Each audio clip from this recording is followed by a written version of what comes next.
అందరూ కలిసి చేయలేనటువంటి పని యేసుక్రీస్తు ఒక్కడే చేశాడు. అదేంటో చెప్పండి? పాపం చేస్తూ చేస్తూ మరణించిన తర్వాత ఆ వ్యక్తి నరకంలో కూలిపోవడం, నరకానికి చేర్చబడడం దేవుడికి అది బాధాకరమైనటువంటి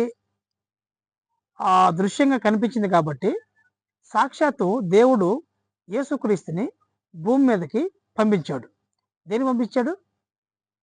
ఏ వ్యక్తి అయితే పాపంలో కొట్టుమిట్లాడుతున్నాడో ఆ వ్యక్తి ఈ లోకయాత్ర ముగిసిన తర్వాత నరకంలోకి వెళ్తున్నాడో ఆ వ్యక్తిని రక్షించాలి అంటే ఎవరో ఒకరు వెళ్ళి రక్షించాలి. ఇంతకుముందు మన పూర్వీకులు ఒక సినిమా హాల్ కట్టినా, ఒక భవనం కట్టినా, ఒక పెద్ద ఫ్యాక్టరీ కట్టినా ఒక పని చేసేవారు. ఏం చేసేవారు చెప్పండి?